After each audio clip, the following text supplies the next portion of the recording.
Hi student. GIT का online class में आप लोग का स्वागत है। और आज के क्लास में वो जानने वाले हैं कंपाउंड जर्नल एंट्री के बारे में।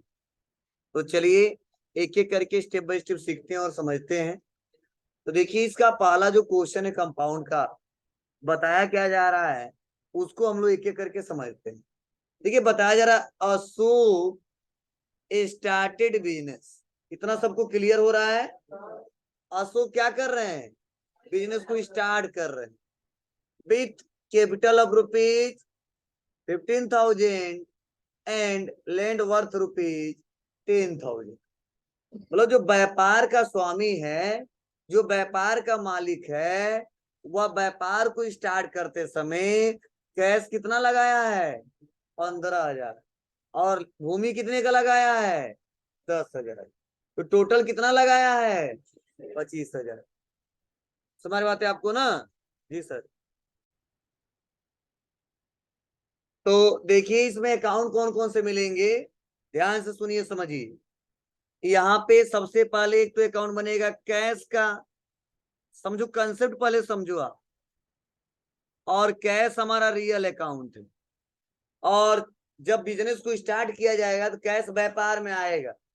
कैश व्यापार में आएगा, कहीं जा नहीं रहा है, किसी को दे नहीं रहे हैं, कुछ खरीद नहीं रहे हैं, व्यापार में लगा रहा है व्यापार का स्वामी। तो व्यापार में क्या हो रहा है, एसेट्स इंक्रीज हो रहा है। ठीक है, इसीलिए यहाँ पे डेबिट होगा कैश। कितने हजार रुपए से 15,000 से 25 से देख लो। उसके बाद से लैंड कितने का लग रहा है, तो वो लग रहा है 10,000 रुपए का। और ये भी हमारे व्यापार के लिए क्या है, एक रियल अकाउंट एसेट्स है। और ये भी व्यापार में आ ही रहा है और आ रहा था, इसको भी क्या करेंगे हम लोग, डेबिट करेंगे। कितने से 10,000 से। तो आप बताओ, व्यापार को स्टार्ट किया जा रहा है, रन किया जा रहा है, तो क्या बनेगा एक कैपिटल। और मैंने बताया था कैपिटल क्या होता है हमेशा क्रेडिट। क्लियर है? तो सोल्यूशन क्या बनेगा, cash account debit 15,000, land account debit 10,000 to capital account 25,000। बताइए कितना इजी है। फिर भी मैक्सिमम लोग गलती किए हैं। हाँ, कुछ ना कुछ गलती की होगी, देखो तो पैसा में गलती की होगी। चलो ठीक है, अच्छा है, एक नंबर दे देते हैं।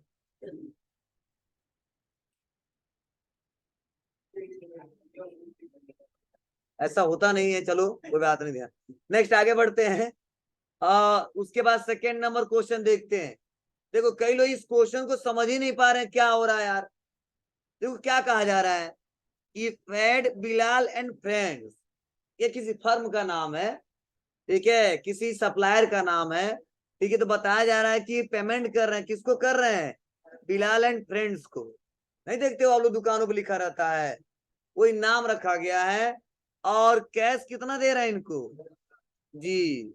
और डिस्काउंट रिसीव कितना हो जा रहा है, तो आप बताइए रियल में यहाँ पे इनको देना कितना था, 1,000 देना था, 975 दे दिया और 25 रुपए डिस्काउंट रिसीव हो गया है।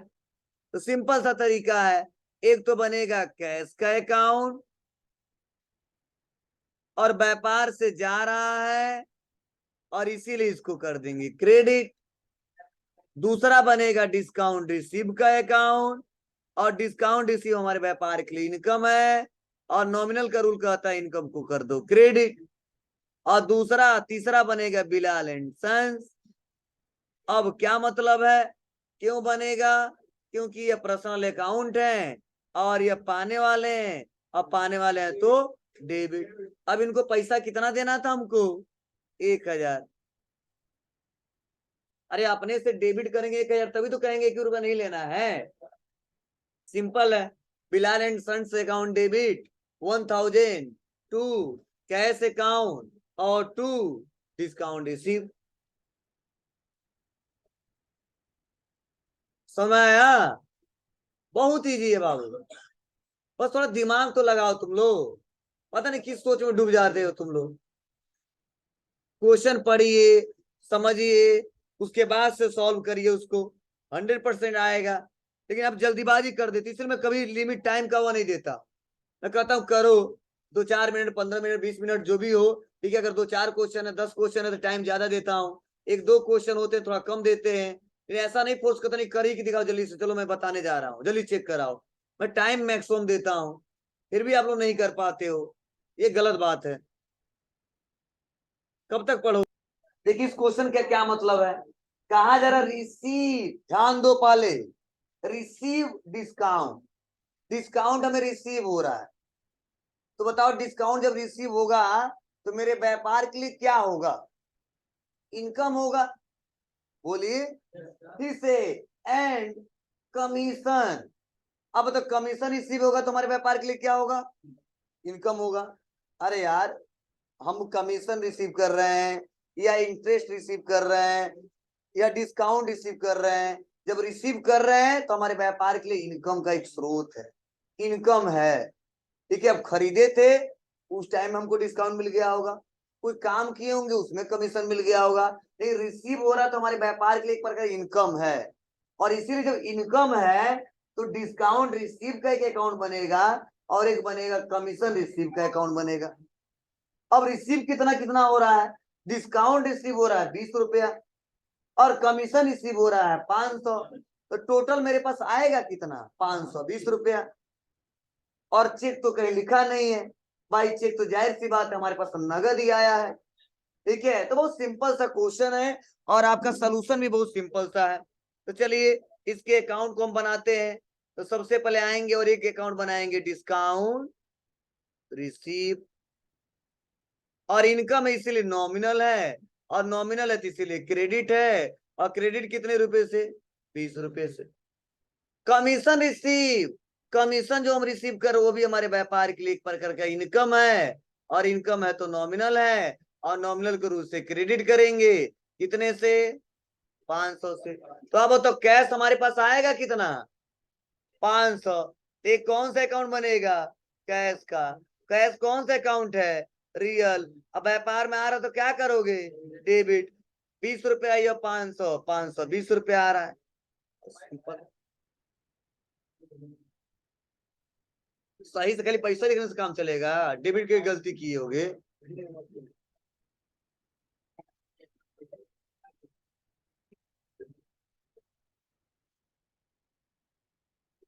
बोलो, यहाँ पे कहाँ सौ में नहीं यार, आप लोग बताइए, खुद बताइए आप लोग, मैं बता रहा हूँ।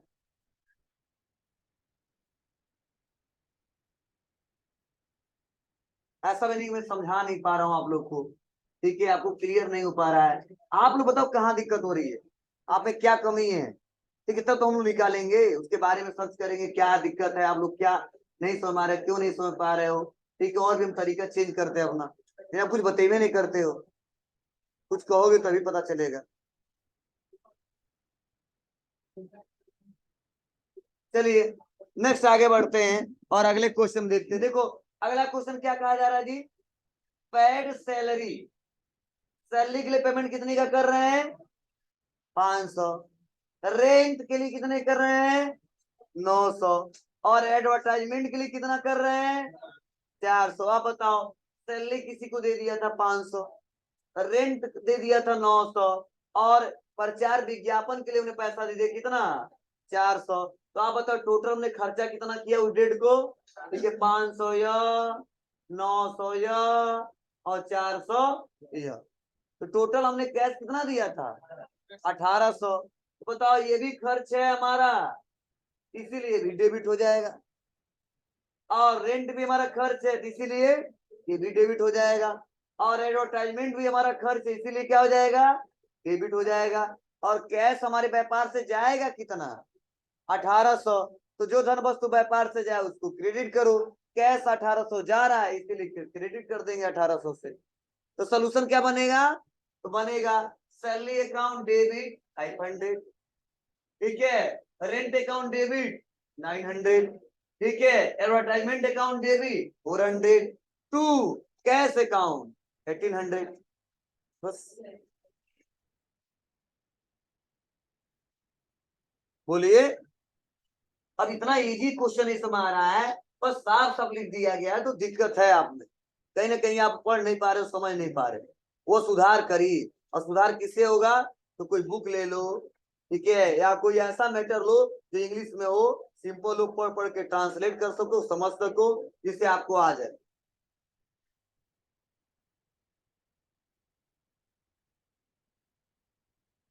बोलिए, यहाँ तक किसी को कोई दिक्कत है पूछे हमसे।